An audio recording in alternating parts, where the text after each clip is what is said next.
So, apparently, science wants to reboot my immune system, like it's a laptop that froze, but with side effects. The question is, would you sign up for that? Stick around. We'll unpack the hope, the risks, and the myth of what makes a choice brave. Reboot, retry, run. So get this. I was having a perfectly normal day. Contemplating whether a hot dog is a sandwich. It's not. By the way, it's clearly a taco. Let's not argue when I came across this idea. Apparently, science in its infinite and slightly terrifying wisdom wants to reboot my immune system. Yes, you heard that right. Reboot. Like a 2004 laptop that just saw a pop-up ad and froze. Turn it off and on again except it's your immune system. Doctors call it an immune reboot. Pause the faulty defenses, rebuild fresh ones. Why consider it? In some autoimmune diseases like MS, the body's guards misfire. Picture your internal security tackling you, not the intruder. Standard meds can calm things, but sometimes the bug stays in the system. A reboot aims at the root, retire bad cells, grow new recruits. Outcome A, the system relearns what's you and stands down. Outcome B, it helps, but not perfectly or brings new trade-offs. That's the honest part. It's a gamble weighed against your life today. It's science, and it's trust evidence on paper. Hopes in a real body. No giant red button, just serious choices made carefully. So what exactly happens in a reboot? Next up, we demystify the method's fast, clear, no fluff. An immune reboot or immune reconstitution therapy aims to fix that. It's not one procedure, but a category of ambitious treatments. Imagine your immune system as software on your body's computer. Over time, it picked up a nasty bug. A bug that makes it delete friendly files. You've tried antivirus scans, standard meds. They help a bit. But the core problem remains. So, your doctors propose a drastic fix, wipe the hard drive. Reinstall a clean operating system. That means removing old, faulty immune cells and letting your body generate new ones without the glitch. It's a fundamental reset. One big method, hematopoietic stem cell transplantation, aHSCT. This is the most intense reboot. It uses strong chemotherapy to wipe out most immune cells.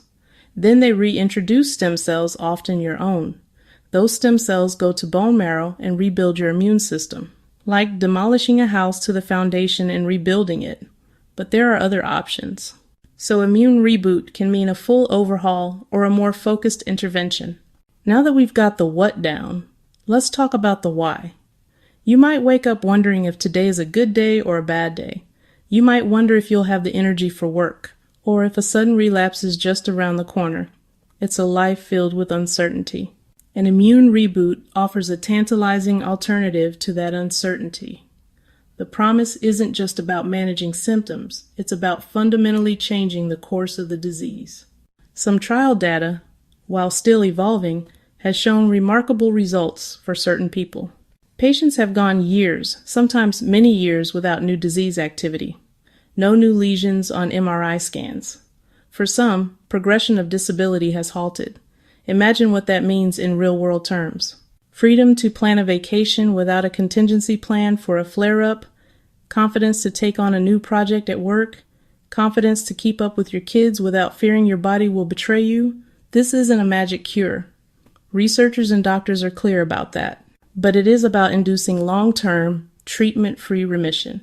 People who've had these therapies often say they got their lives back. Okay, let's talk about the risks. The read the fine print section. All right, we've basked in the warm glow of hope. Now it's time to turn on the harsh fluorescent lights of reality and talk about the risks. Because with any big medical swing, there's always a chance you might miss. Rebooting your entire immune system, the stakes are incredibly high. It's not like trying a new diet. The fine print here is serious. Read every single word. The primary risk. The process temporarily obliterates your body's defenses. High-dose chemotherapy is used in some procedures. You end up in extreme vulnerability. For weeks, no functional immune system. A common cold could become life-threatening pneumonia. Any minor infection could spiral out of control. Patients are often kept in strict hospital isolation. It's fragile and dangerous. Beyond infection, there are other risks. Long-term concerns, infertility. Long-term concerns, other autoimmune diseases. Long-term concerns, certain cancers. The long-term data is still being collected. So, back to the big question, would I do it? After all the reading and head scratching, my answer isn't a clean yes or a hard no, it's a conditional maybe. It depends on 3 things. First, clear data, real outcomes, not headlines. Second, an honest quality of life check.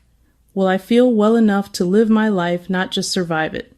Third, my specific context, where I am in the disease, what's working now, and what I'm willing to trade.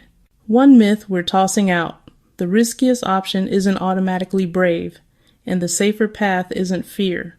Saying yes can be courageous, saying no can be too. Bravery is alignment, a choice that fits your life. With that lens, the question gets clearer, not simpler. Sometimes the right call is swing big, sometimes it's protect what's good. Next, 2 very different choices, both valid of what brave looks like in real life. Let's imagine 2 individuals, both facing this exact same question. Their situations will help illustrate why there's no single right answer to the reboot question. Both of their choices are valid. Both are rooted in unique circumstances and values. Sarah enrolls in the trial, a brave, hopeful choice to fight for her future. Tom declines, a brave, wise choice to protect his happy, stable life. Who made the right decision? They both did. They filtered the facts through their lives. The fit matters most. This isn't a one-way street. The real conversation happens in the comments. What do you think? Would you ever consider an immune reboot? Hard no? Curious maybe? Actively researching? Tell me why. There are no right answers, only yours. Sharing might help someone deciding right now. Ask every question, big or small. None are silly. Please read the consent form, highlight it, question it, own it. Bring an advocate another set of ears and heart. Trials aren't just science, they're partnerships. People and data, trust and transparency. Drop your thoughts below. I'll be there reading and replying. My personal answer, a heavily conditional maybe. It would depend on clear data, honest conversations about quality of life, my specific life circumstances. If those boxes were checked and reward outweighed risk, yes, I would consider it. If not, no, and zero shame. Biggest takeaway, a shift in perspective. At first, this feels like a burden, a massive, heavy weight of a forced choice. But learning flips that the choice itself is power. 20 years ago, this option didn't exist. The talk was managing decline. Today, the talk includes a possible hard reset. The existence of this choice is proof of scientific progress.